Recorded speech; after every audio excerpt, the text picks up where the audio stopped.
Hi guys, today we're going to take a look at some tricks that you can apply using the HSV node.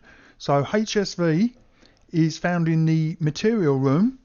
So here we're in the material room now. We've got our two figures, Michael, Victoria, but this could apply to any figures. We've also got a bed and we've also got a textured sphere over here. So HSV, let me just call up a HSV node here. Is found in the math nodes. There's HSV and HSV2. I believe HSV1 is broken at the moment, but it used to be that they had a different color wheel model. So that I'll show you HSV2. So the hue here, when you selected a hue value, they went through a different spectrum of colors. So even though you could reach all the same colors, if you are used to the Photoshop color wheel, for example, the standard RGB CMYK color wheel, the hue value in HSV1 didn't work through that series in the way that you would expect, but HSV2 was designed to fix that. To be honest, I don't know why they don't just add a color wheel here so that you can see what you're getting to, but anyway, doesn't matter. So the HSV slide, I'm going to call this HSV now, not HSV2, because they both essentially do the same thing.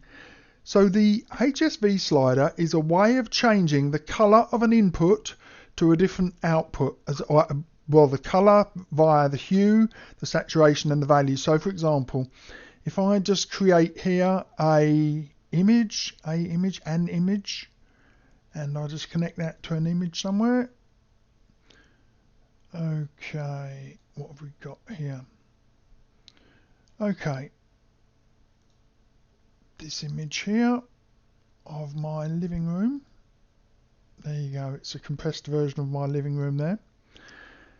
So this is a preview of my living room. It's mostly kind of tan shades, and then over here is going to be the modified version. So by clicking in the hue here and changing this value, say 1.5, I can shift the colors in the color wheel around. If you have say a Photoshop color wheel, what you've done is rotated all of the color values round by whatever amount you've just set here. It's not a value that has much rational sense outside of poser, I'm afraid. Like a lot of things, it wasn't really designed for compatibility with other programs. It was just designed to be its own thing.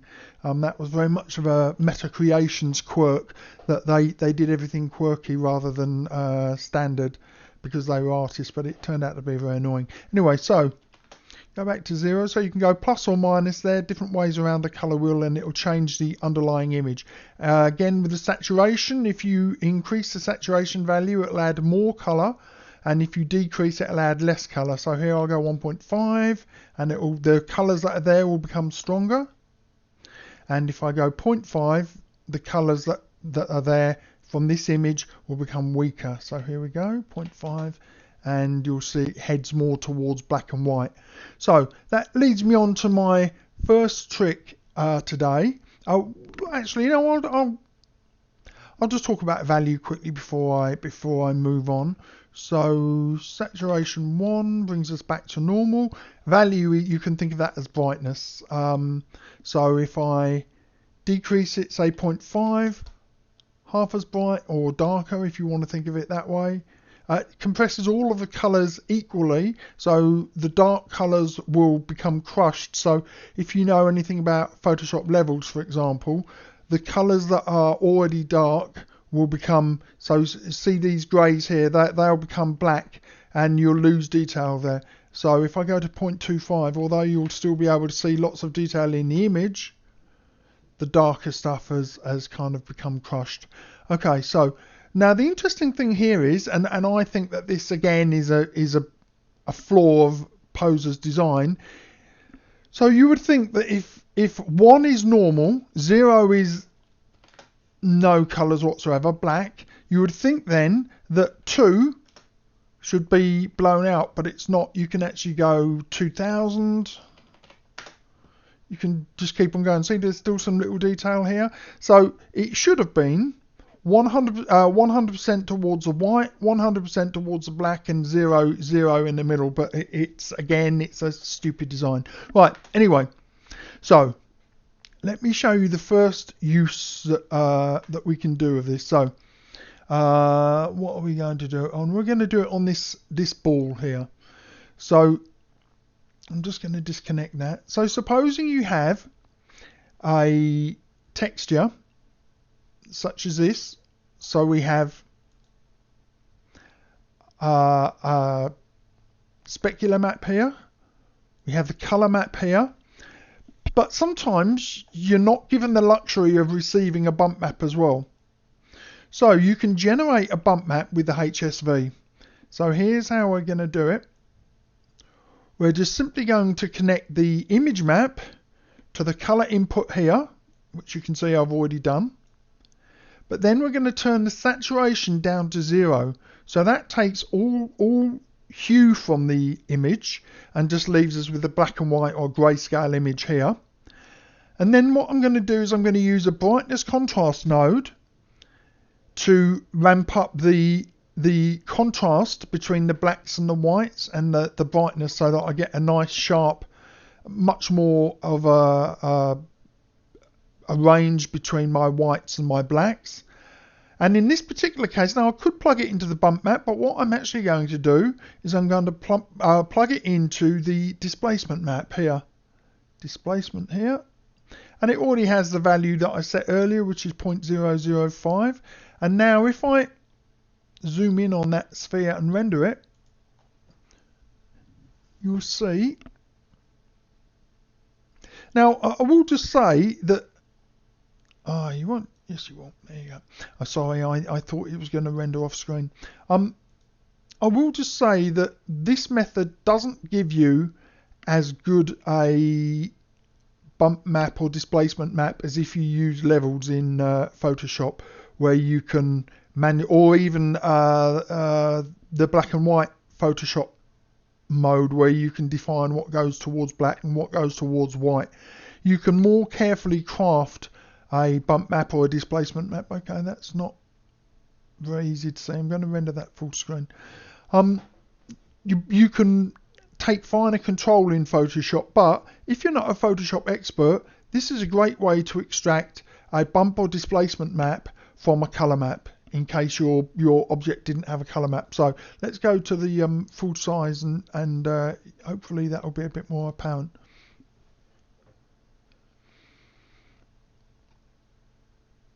So what I have here is the poser primitive high-res sphere, and then I've increased the displacement levels. It already has the correct skinning method. You might remember that you have to have the proper skinning method set up here in Figure. It already has a skinning method that enables me. In actual fact, that's quite surprising. Usually I'd go to Unimesh for a figure. Oh no, that was Michael. That was Michael was selected. That was why that was like that. Okay, select ball UV, figure skinning method, poser Unimesh. Okay. But you see here that what I've done is increase the number of subdivision levels so that the underlying geometry has more detail here. Lots of tiny little polygons here. The original would have been down here at 0, and you see that's very low resolution. So just to remind you that the displacement map in Superfly is geometry dependent. You need enough geometry to be able to render and displace. If you don't have enough geometry, it becomes very blocky and becomes kind of useless. So just bump that up to 4, go back to my texture shaded preview, and just show you that render again. So you can see the difference between displacement and bump is that the displacement changes the profile of the image as well. Let me just do a full render and let that add the post effects to it as well. It's not going to be too long for you to wait, and maybe I'll find something else to ramble about while we wait. So it's just setting up. Just remember the subdivision. The more subdivision levels you add, the slower the render. So if you're going to be adding a lot of subdivision, you may well want to leave that until you're ready to render, because it will slow down your movement around the scene. Unfortunately, the subdivision levels also affect the scene navigation. It doesn't give you a low poly proxy. What it does is increases the number of polys in memory straight away. So when you're rendering, actually that's a feature I should request, is a low poly proxy rather than having to do this, because it makes no sense really to give you a high polygon proxy while you're working, which slows your scene right down. It should give you the original polygon proxy, the original polygon model, and then when it renders, it creates the high subdivision proxy to do that. A proxy is just a substitute for something else, by the way. So okay, so that looks kind of okay. It's only on 5 samples, remember. So given the fact that it's 5 samples, I know it's a bit grainy, but I'm rendering on 5 and then using the PostFX Intel denoiser so that I can render in not quite real time but fast, so that you don't have to wait while I render to show you different features. So here, look, so I've only got 5 pixel samples, branch path turned off, but I do have PostFX turned on, and it's this denoiser here that enables us to get massive speed out of the renderer. Okay, so that first little trick then, if you like, was how to extract a bump or displacement map from a color map. And if you have a lot of old legacy content, that could be very, very useful. So just to reiterate, what I did was I took a second input. So this image map goes into the diffuse to give the color, but I can also connect that output node to any other outputs I want. And in this case, I connected it to a HSV2. Then I desaturated it by turning the saturation from 1 down to 0. Then I plugged that into a brightness contrast node, which in actual fact, I should just mention, that was actually a cycles node, I believe. Let me have a look. Yes, it's a cycles node here. I'm quite surprised actually that I got a preview out of that, because usually if you start wiring cycles nodes in, your preview turns to white. So maybe it's just because this image map plugs straight in. So the diffuse color map, I'm sure if I wired that through here, in fact, let me just demonstrate here. So just, no, how can I do that? Yeah, if I wire this through here, and then wire this, doesn't matter about the color for now, it's just to prove the principle. And yes, see, it's lost the color because I've wired in a cycles node, and Poser doesn't preview cycles nodes properly. So I'm just going to unplug that, and you'll see, oops, a daisy, yep. So you'll see now this image map plugged straight into the diffuse color. So as soon as I put any cycles nodes in here, the preview stops working. But if I add cycles nodes to the other parts of the Poser surface node, I still get at least a color preview here. Okay, so let's look at something else now. So that was a way to create or extract a displacement or bump map. Now what we're going to do is we're going to look at a way that you can use color. So Michael here has a hairstyle called, oops, face cam's out too far. Let me just zoom in. Been using the face cam as a main cam, so it's zoomed out where it shouldn't be. Bad Matt. Okay, so what we have here is Michael. Michael's wearing a very old hairstyle called Cavaro. Now I like this. It's a kind of good 80s, kind of traditional looking guy haircut. But the problem with Cavaro haircut is it never came with any colour textures. So unless you want all of your characters to be blonde, it was kind of, you know, it required a bit of work if you wanted to change it. Nowadays, all modern hairstyles come with at least the standard colours, maybe a dark brown, a black, a blonde, perhaps some kind of red or ginger. And then in an extras pack, if you're buying from Daz, you have to buy other hairs as extras. But if you're lucky, the base hairstyle comes with lots of different extra colours. But this actually was one of the very rare hairstyles that didn't have any hair colours whatsoever, because it was really old. I had to resize it to fit Michael. And even if you have a more modern hairstyle, it's quite often that the hair won't come with the exact colours that you want. So here's a way that we can address that using the HSV node, and I'm sure those of you who are a bit more experienced will already know what we're going to do. So at the moment we have let's work with the main colour actually, which I know is Strand's top. So we have a bitmap here, and the bitmap goes straight into the diffuse colour. Adobe Creative Cloud annoying me. Okay, so we have a bitmap here going straight into the diffuse colour node, and that's all the people gave you. There's a transparency map here, which is filtering out some of this bitmap to make it kind of soft edged so as it doesn't look just pasted on billboards. And the bitmap is also wired into the specular, contributing very, very little to the map, to be honest. Right, so we have the colour here, the blonde colour. So let's add ourselves a HSV2 node again. And wire that from there into the colour. Then the colour into the diffuse.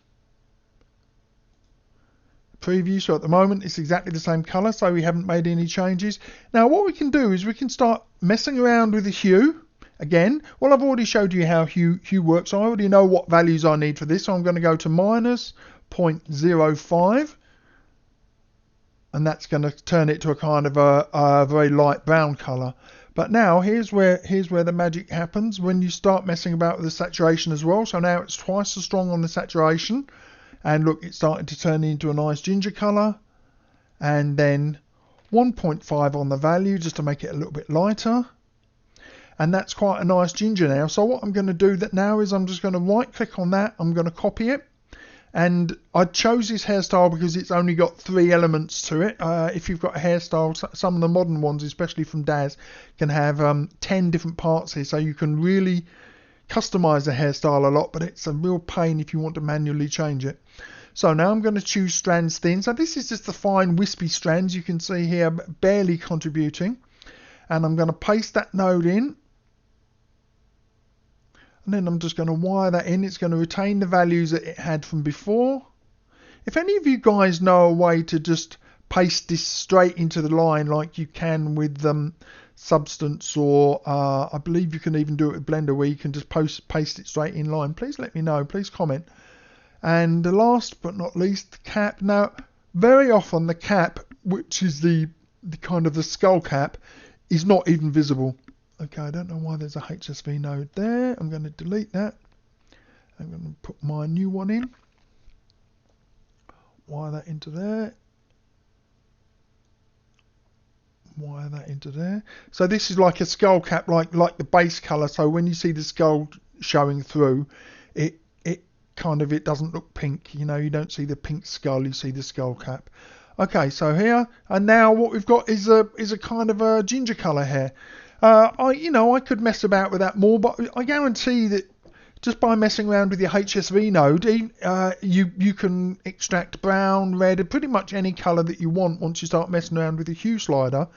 And it just takes a little while. You'll find that the lightness, the saturation and value very much contribute here. So here it's kind of a very light ginger brown colour. Works okay, I think. And what I would do then is I would save that, which I have already done. In fact, here's my material room, and I've just saved it now. So I've saved the default colour, and I've saved my new gingery colour there for future use. So you can save your hair colour. You select the hair, and then you just go down to here and do the plus, and then you do material collection, and that will save everything by default in the collection rather than the single material. Okay, I'm not going to do that again because I've already done it. Okay, so that's how you can use the HSV to recolor hair. Now let's move on to Victoria. Now with Victoria, what we're going to do is we're going to give her a suntan look. So you see here, she's kind of healthy looking, but if we go into the material room and click on her face to pick up her skin colour. Okay, so this is quite a busy map. There's quite a bit going on. Just move over so you can see a bit clearer. So what I'm going to do is I'm just going to drag all of these slightly to the side. See there, I just marquee selected. And now that makes it clear that what I want is this one is connected to the diffuse colour. So I'm going to pull that over still further so as I can clearly see what I'm working on. Then I'm going to preview the texture that's in there, and I'm going to open the information palette, if you like. Okay, so I can see at the moment that this is the colour. It's using a texture called Neela, which actually is kind of a teen girl texture, I guess you'd say. And I'm going to ignore all of the other nodes. I'm just going to add another HSV node, HSV2 in fact. Plug this into here. Preview what I'm seeing again.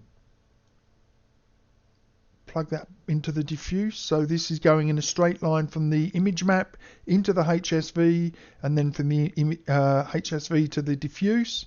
And at the moment there's no values changed, 1, 1 and 0. Again, I've already played with this earlier, so what I'm going to do here is I'm just going to change the saturation this time. So I'm going to turn the saturation up slightly to 1.2. And it just adds a bit of warmth to the skin colour. So what I'd do again, as I did with the Cavallo hair, I'd copy that by right clicking, copy that node, and then I'd go through every single one of the skin nodes. So that would be lip, nostril, face, nipple, skin head, skin hips, skin neck, all the way down, not fingernail, again that's in the wrong place really, skin arm, skin foot, forearm, hand and leg, and not toenail. So I'd go down to leg, I'd add that into the line as I've done here, and again I'd save it for future use. So I've got let's just have a look. Here's my okay, that's disappeared, that's annoying. Oh, I docked it, sorry. So I was going to show you my, don't dock, that's better.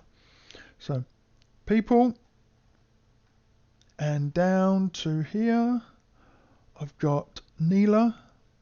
So here's the one that applies the full body texture, and I've just saved that again in the same way as I showed you before by clicking on the plus button, material collection, and it will save the whole material. You don't have to save the whole material, you can save individual parts by opening this.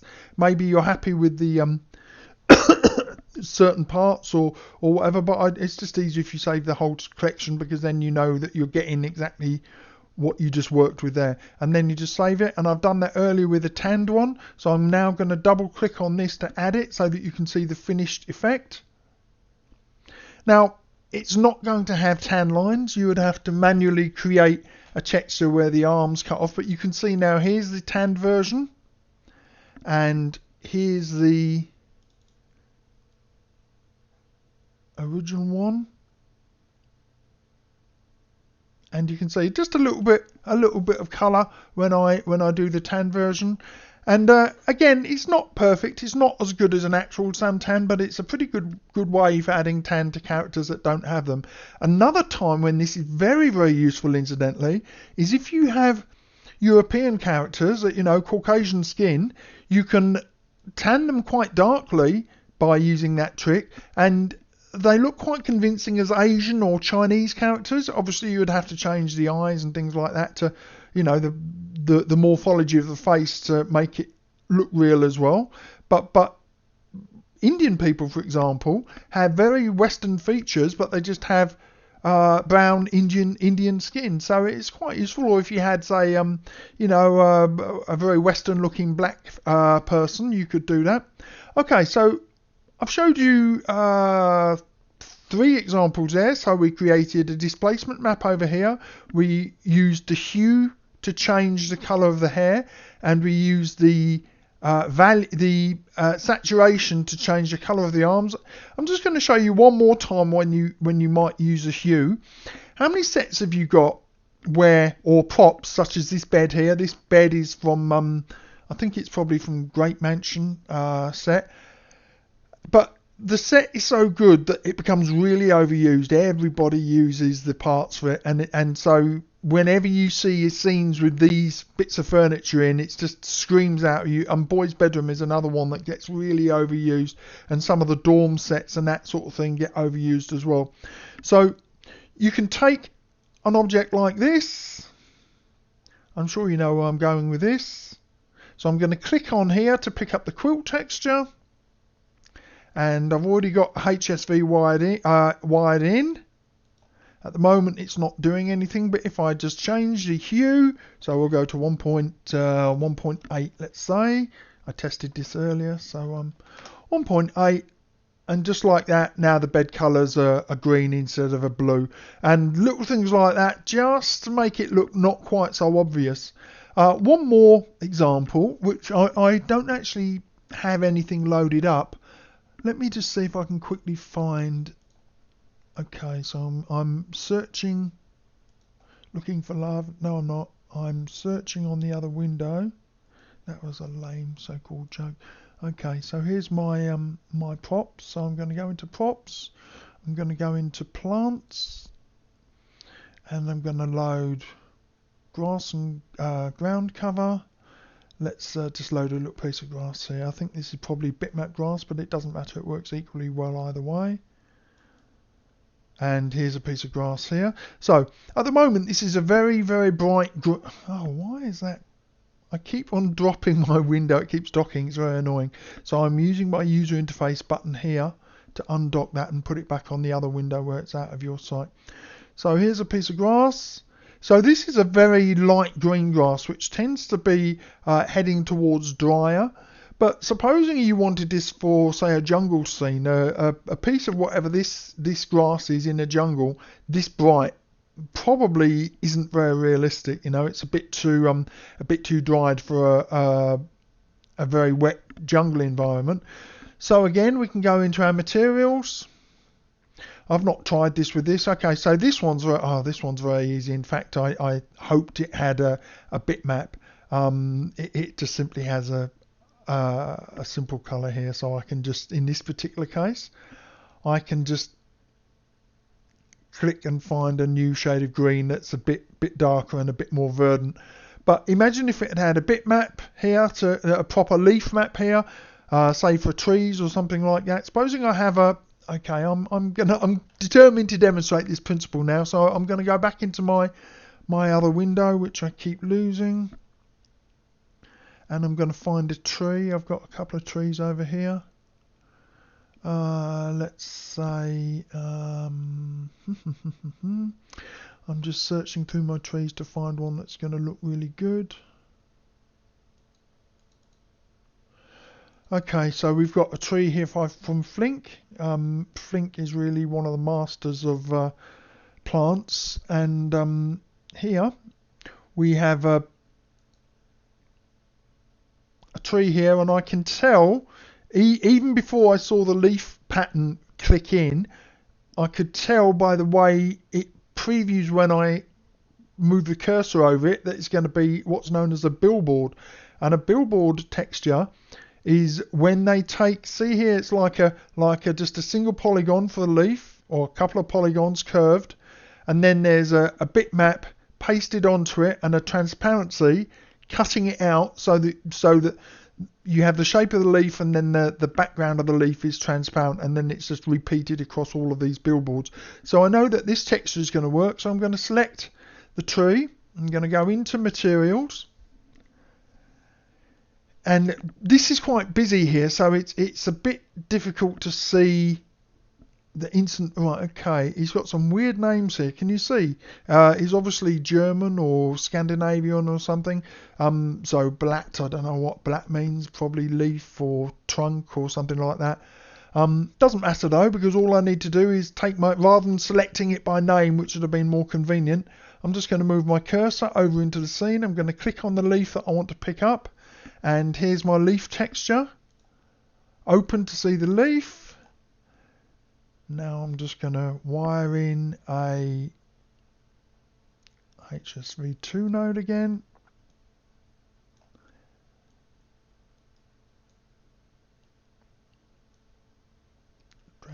drag that onto there.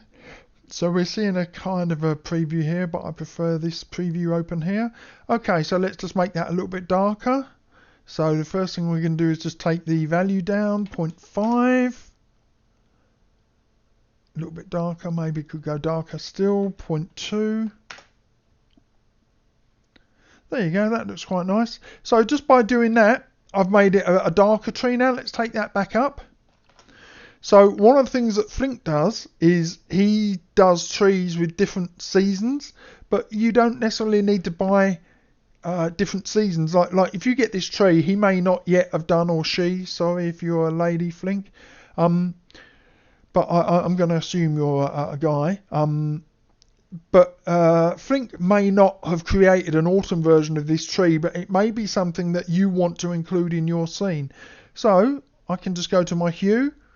Oh, no, that was silly. Scratch that. I've confused myself there. Undo. My hue value. And 1.3. Okay, well, it's a funny season on Mars. Oh, now, he's done 2 lots of leaves on here just so you get some variety, which is a very nice way of providing your products. Okay, so we're kind of headed towards purple now, 1.8. Okay, there we go. There's something autumnal. Okay, and so that a black is a leaf. So let's take black 2, make this one more orange.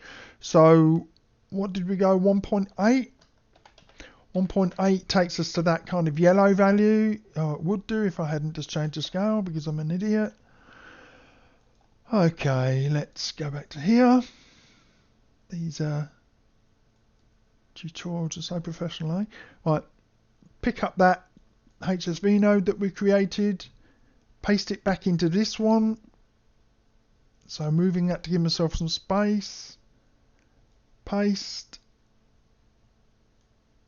Wire that into the color node. Take the color into the diffuse. Like that. Okay, so this leaf was already a different color, so it's come up more of an orange color anyway. And just to show you the finished result.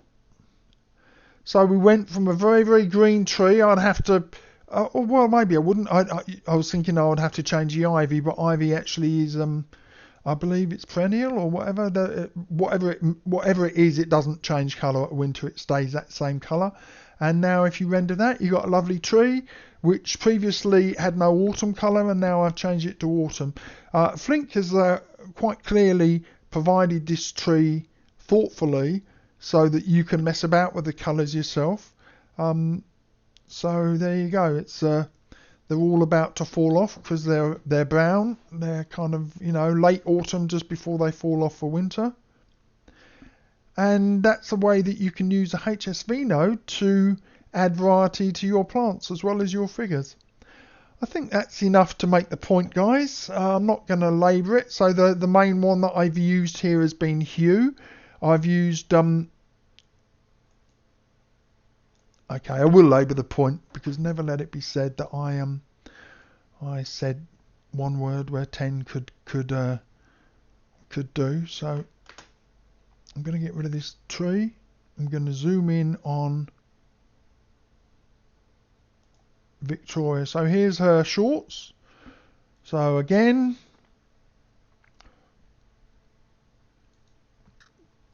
click on the image to pick up the texture. Here's the texture. So there's 3 components of this.